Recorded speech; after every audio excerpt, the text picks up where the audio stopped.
할렐루야. 좋으신 하나님께 영광 감사 올려드립니다. 6월 마지막 주일 말씀 묵상입니다. 사사기 7장 15절로 18절입니다. 먼저 기도합니다. 영광과 감사와 찬송이 우리 하나님께 있습니다. 온 마음으로 하나님을 섬겨 예배하며 경배합니다. 주의 보혈을 의지합니다. 우리의 모든 죄와 허물을 사하시옵소서. 주의 이름 의지하여 간구하오니 온전히 하나님만 사랑하며 예배하며 우리의 몸을 하나님이 기뻐하는 산제물로 드리는 삶 가운데 껴있게 하시고, 이 마지막 때 하나님께서 쓰시는 일꾼들로 하나님 앞에 서게 하옵소서.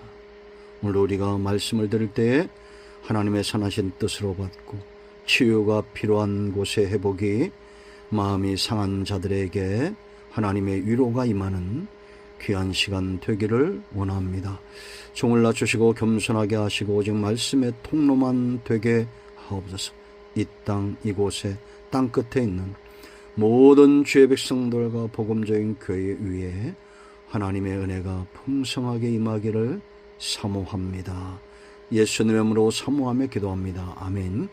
15절입니다. 기드온이 그 꿈과 해몽하는 말을 듣고 경배하며 이스라엘 진영으로 돌아와 이르되, 일어나라, 여호와께서 미디안과 그 모든 진영을 너희 손에 넘겨주셨느니라 하고 300명을 세대로 나누어 각 손에 나팔과 빈 항아리를 들리고 항아리 안에는 횃불을 감추게 하고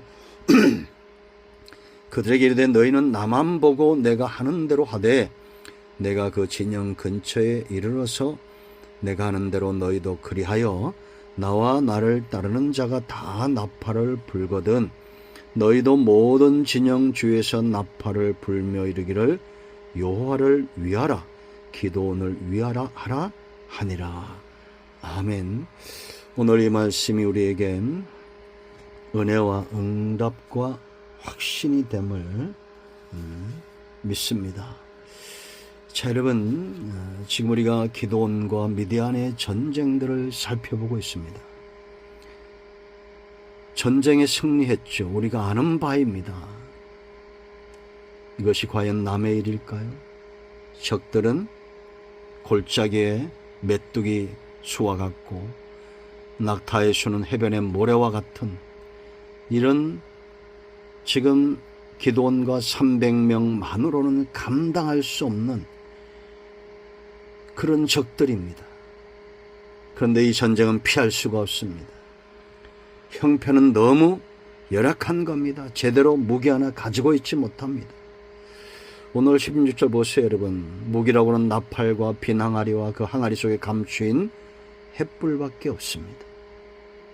그런데 결과는 어떤 것입니까? 승리했습니다. 이 군대를 보면, 현실을 보면 희망이 없어요. 그런데 승리했어요. 이스라엘은 영적으로 깨어났고 하나님은 그들의 하나님이 되셨습니다. 이스라엘은 하나님의 백성으로 돌아왔습니다. 모든 우상에서 떠나 이제는 하나님만 온전히 섬기는 이 체험적 승리가 그들에게 있었습니다. 오늘 성도가 해야 될 체험은 바로 이런 겁니다. 하나님이 나의 하나님이다. 하나님 외에는 여호와가 없다. 이걸 체험해야 됩니다. 하나님께서 이 전쟁을 위하여 하나님께서 영광을 받으시고 그 백성을 찾기 위해서 하시는 방법들을 잘 봐야 됩니다. 한 사람 기드온입니다. 그의 곁에 불어와 같은 신하입니다. 그리고 턱없이 부족하지만 300명, 하나님 앞에서 자기를 잘 다스릴 줄 아는 이런 사람들, 이 사람들이 하나님이 쓰시는 사람들입니다. 미디안과의, 우리는 대부분 문제 해결, 이 미디안과의 전쟁의 해결, 이것이 먼저 선행되기를 바라고 그것만 눈에 보입니다. 기드온도 처음엔 그랬습니다. 그 눈을 바꾸는 겁니다. 마음을 바꾸고 보는 것을 바꾸고 듣는 것을 바꿉니다. 우리는 미국을 너무 의지하지 말고 그렇다고 중국을 너무 두려워할 필요가 없습니다. 이것이 이사야에서 나오는 너희는 앗수르를 두려워하여 구스나 애굽을 의지하지 말라라고 말하지. 똑같습니다. 하나님이 세우는 사람, 그들 속에 있는 것이 있습니다. 미디안과의 전쟁에 앞서서 기드온이 300명의 용사들 앞에 행했더니 오늘 이 본문 주목해야 됩니다. 전쟁의 앞에서 이런 행동들이 결국은 하나님을 움직이고 그들에게 승리를 가져옵니다. 그 첫 번째가 15절에 있습니다. 이게 준비된 사람들이에요. 이제는 문제를 해결할 수 있는, 응답을 목전에 두고 있는 하나님이 쓰시는 사람들, 이런 사람들의 모습이 있습니다. 그의 행동을 보세요. 15절 보세요. 산 믿음의 열매입니다. 기드온이 그 꿈과 해몽한 말을 듣고 경배했다라고 말합니다. 가장 중요한 첫 번째는 바로 경배입니다. 그 앞에서 말한 적들의 꿈 얘기, 이런 속에 누가 계신 걸 안 거예요. 하나님이 있다. 하나님이 일하고 있다. 그 하나님이 느껴지기 때문에 경배하는 겁니다. 여러분, 우리가 예배를 사모하고 경배하기를 힘쓰죠. 그렇다면 그 시점, 그 순간, 시간을 놓치지 마세요. 하나님이 지금 나와 함께 하는구나. 그럼 그 즉시 감사하고 경배하고 예배하는 태도를 갖는 것이 중요합니다. 우리는 이 시간을 귀하게 여기지 않습니다. 먼저 우선순위 하나님이 없어요. 그러니 문제가 더 커지겠죠. 하나님이 매를 걷어가시겠습니까? 아니죠. 여러분, 놓치지 마세요. 우선순위는 하나님께 먼저 경배하는 것입니다. 문제와 적이 크게 보이면 경배할 수 없습니다. 경배는 오직 하나님 앞에 선 자들의 중심입니다. 습관적인 예배는 외식이죠. 습관적으로 교회만 왔다 갔다 합니다. 하나님이 이 예배 가운데 함께함을 보지도 듣지도 느끼지도 못합니다. 습관적 예배 외식입니다. 그런가 하면 간절함을 가지고 나오는데 단지 육신의 유익을 도모하기 위해서 드리는 예배, 우상숭배입니다. 골로새 3장 5절, 탐심이 우상숭배다. 욕심을 이루기 위해서 예배에 참여하는 것, 우상숭배와 다를 것이 없어요. 우리는 이미 보았습니다. 믿음의 길을 걷고 승리의 전리품을 취한 자들마다 중심으로 하나님을 경배하는 삶을 우선순위에 뒀다라는 겁니다. 그런 자들이, 그렇게 하나님을 경배하는 자들이 승리했죠. 하나님이 기뻐하는 삶 가운데 그들은 깨어 있었습니다. 항상 무엇을 하든지 하나님을 먼저 예배하는, 경배하는 자리에 있었어요. 우리 여러분, 아브라함 보세요. 창세기 12장 7절 말씀 보면 여호와께서 아브라함에게 나타나 이르시되 내가 이 땅을 네 자손에게 주리라 하신지라. 자기에게 나타나신 여호와께 그가 그곳에 제단을 쌓았다라고 말합니다. 아브라함은 놓치지 않았어요. 예배해야 될 때, 제단을 쌓아야 될 때 놓치지 않았습니다. 여러분, 예배의 자리를 놓치지 마세요. 교회 마당만 밟고 가는 습관적 예배에 빠지지 마세요. 중심으로 하나님 앞에 드려져야 됩니다. 어떤 위기, 어떤 어려움 앞에서도 하나님을 예배하는 신앙 가운데 깨어 있어야 됩니다. 이 놀라운 기회를 놓치면 안 됩니다. 우리 여러분, 다윗의 삶을 흠모합니다. 그럼 다윗처럼 살아야 되겠죠. 그가 시편 27편 4절에 뭐라고 말합니까? 이 다윗의 중심입니다. 그 중심을 들여다볼까요? 시편 27편 4절, 내가 여호와께 바라는 한 가지 일, 그것을 구하리니. 그의 기도입니다. 그의 간구입니다. 그 중심에 있는 겁니다. 곧 내가 내 평생에 여호와의 집에 살면서, 성전입니다. 성전에 살길 원한다는 거예요. 여호와의 아름다움을 바라보며 그의 성전에서 사모하는 그것이라. 하나님의 성전 예배, 하나님과 함께하는 삶, 다윗이 복받은 이유고 그 중심에 이렇게 하나님을 사랑하니 하나님이 그를 사랑합니다. 단세 6장 10절 우리가 잘 알죠. 다니엘이 조서의 어인이 찍힌 걸 알고도 왕이 아닌 느부갓네살 왕이 아닌 다른 것에 구하거나 기도하는 자들을 죽인다는 그런 조서의 어인이 찍힌 줄 알고도 다니엘이 어떻게 행했습니까? 다니엘이 이 조서의 왕의 도장이 찍힌 것을 알고도 자기 집에 돌아가서는 윗방에 올라가 예루살렘으로 향한 창문을 열고 전에 하던 대로 하루 3번씩 무릎을 꿇고 기도하며 그의 하나님께 감사했더라. 환경을 보면 감사할 이유가 없어요. 기도하려니 힘이 빠집니다. 그러나 환경을 보지 않습니다. 그 중심은 하나님께 있기 때문이에요. 그러므로 감사가 나오는 겁니다. 그러므로 기도가 나오는 겁니다. 여러분의 중심은 어떠합니까? 경배, 예배, 이 시간, 시점 놓치지 마세요. 로마서 12장 1절에 있는 대로 우리의 몸을 하나님이 기뻐하시는 거룩한 산제물로 드려야 됩니다. 여러분, 고린도전서 10장 31절 말씀 보면 바울의 태도가 보여요. 너희가 무엇을 먹든지 마시든지 무엇을 하든지 하나님의 영광을 위하여 하라. 이건 바울이 그렇게 살았다는 겁니다. 바울의 그 심령을 수술해 보면 그 안에 오직 하나님의 영광으로 가득 차 있었어요. 하나님을 향한 예배로 가득 차 있었다는 것입니다. 자, 두 번째,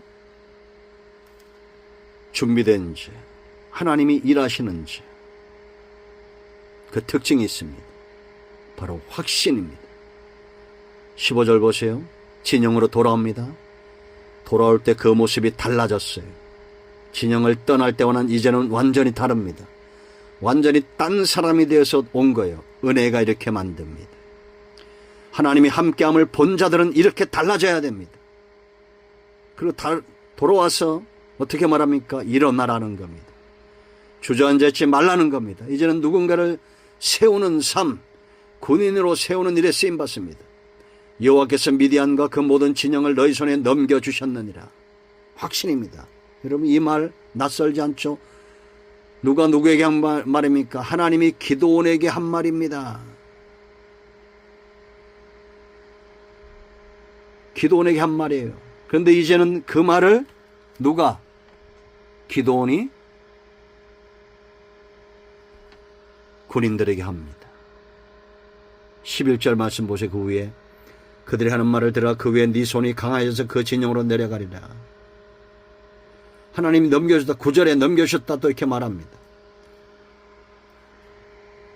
기드온의 마음의 확신, 강함을 위해서 하나님은 약속을 주셨어요. 이제 기드온이 하나님의 마음으로 일합니다. 사람들을 일으켜 세우고 그들에게 확신을 줍니다.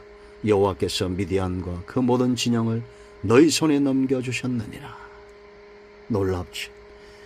이렇게 확신에 찬 사람들에게는 16절 말씀 보면 전쟁에 꼭 필요한 무기가 그리 중요치 않음을 봅니다. 16절 보세요. 여러분, 이들이 가져갈 무기가 이거예요. 칼도 아니고 창도 아니고 방패도 아니고 300명을 세대로 나눴어요.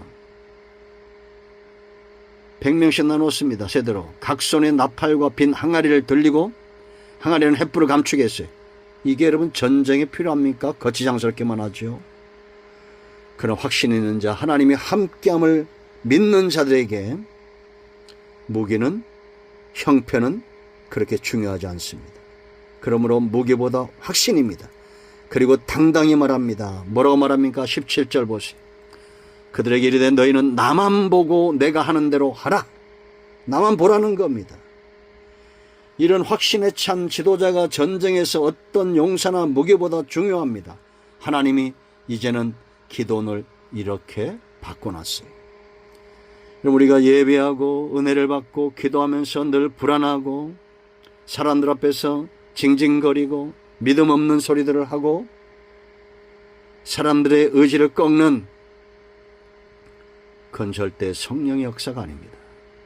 그러므로 여러분, 나만 보라 할 정도로 바울이 뭐라 했습니까? 너희는 나를 본받으라고 말하죠. 나만 보라고 말합니다. 아브라함에게서 이삭이 나옵니다. 그러므로 우리는 예수 그리스도를 바라보고 그 은혜가 통로가 돼서 누군가에게 거울이 되어 주어야겠습니다. 이 확신 놀라운 겁니다. 여러분, 믿음의 사람들은 다 이 확신과 믿음이 견고했어요.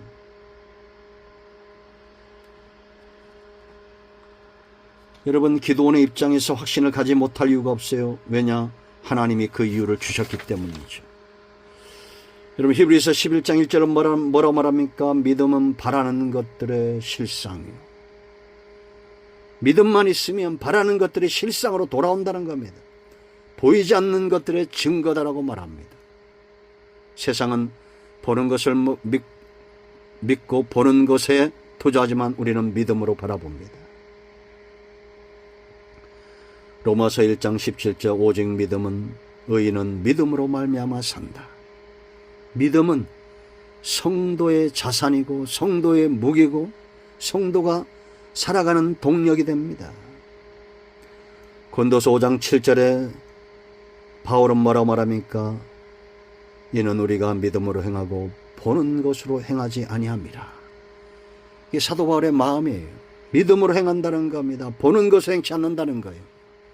사람들은 뭔가 손에 가져야 되고 눈으로 봐야 되고 귀로 들어야 됩니다. 그러나 우리는 약속의 말씀을 붙들고 행합니다. 시편 13편 5절에 다윗이 뭐라고 고백합니까? 나는 오직 주의 사랑을 의지하여 싸우니 나의 마음은 주의 구원을 기뻐하리이다. 다윗의 중심에 있었던 것은 바로 이런 확신과 믿음이었습니다. 잠언 3장 5절 솔로몬이 권면합니다. 너는 마음을 다하여 여호와를 신뢰하고 네 명철을 의지하지 말라. 솔로몬은 지혜의 왕 아닙니까? 그보다 뛰어난 명철이 있는 자가 없습니다. 그럼에도 그는 마음을 다해서 여호와를 신뢰하고 자기 명철과 지혜를 의지하지 않았다는 거예요. 여러분의 똑똑한 사람들은 신앙을 갖는 것이 어려울까요? 왜 많은 이 가진 자들은 헌신을 어려워할까요? 참으로 주님의 말씀이 옳습니다. 부자는 천국 가는 것이 낙타가 바늘기로 들어가는 것보다 어렵다라고 말씀했어요. 그러나 하나님은 하실 수 있습니다. 어떤 부자도 어떤 능력 있는 자도 정말 주님을 만나면 이 불가능한 일에 쓰임받아요. 우린 기도원 보세요, 여러분. 사람이 기도원을 그렇게 세울 수 없습니다. 용사로, 이 확신 있는 자로. 그럼 하나님이 기도원을 붙드심에 그가 이제는 나만 보고 내가 하는 대로 하라. 이런 확신에 찬 말을 할 수 있는 용사가 되고 지도자가 되었다는 겁니다. 이런 지도자가 이 나라에 세워지기를 저와 여러분의 후손들이 이렇게 되기를 사모합니다. 자, 세 번째, 하나님이 쓰시는 사람, 확신에 찬 행동. 하나님이 응답하셨고 승리했던 이들, 하나님이 승리할 수밖에 없는 이유. 세 번째, 영광입니다. 영광. 자, 18절을 먼저 읽고 말씀을 묵상합니다. 나와 나를 따르는 자가 다 나팔을 불거든 너희도 모든 진영 주위에서 나팔을 불며 이르기를 여호와를 위하라, 기도원을 위하라 하니라. 아멘. 영광입니다. 하나님이 이 전쟁에 앞서가서 승리하시는 이유고, 이 전쟁에 반드시 기도원과 이 연약한 자들을 들어 승리해야 될 이유고, 기도원이 확신에 찬 이유고, 무엇보다 하나님이 이들을 부르신 이유, 바로 하나님을 위하고 기도원을 위하는 거예요. 여러분, 이 영광을 위해서 먼저 앞서가는 자들이 있어야 됩니다. 기도원과 그를 따르는 자들이 먼저 여호와를 위하라 소리쳤어요. 기도원을 위하라. 그러므로 여러분, 우리는 입만 열 때마다 앞서 있는 자들은 하나님의 영광을 드러내야 됩니다. 부정과 불만과 시기와 다툼은 다 버려야 됩니다. 쳐서 복종시키고 입만 열면 감사가, 입만 열면 영광이, 입만 열면 찬송이 나와야 돼요. 18절 잘 보세요 여러분. 그들은 전쟁을 위하여 활을 쏘지 않았습니다. 칼을 휘두르지 않았어요. 방패를 강한 손으로 붙들지 않았습니다. 어떤 계획도 세우지 않았어요. 오직 하나님의 영광을 드러내기 위해서 나팔을 불었습니다. 하나 되어 나팔을 불었어요. 앞서가며 나팔을 불었어요. 여호와를 위하라, 기도원을 위하라. 그들의 신앙 고백을 그대로 드러냈습니다. 우리 중심에 무엇이 있을까요? 그리고 우리는 무엇을 위하여 죽지 않은 마음으로, 감사하는 마음으로 입술을 엽니까?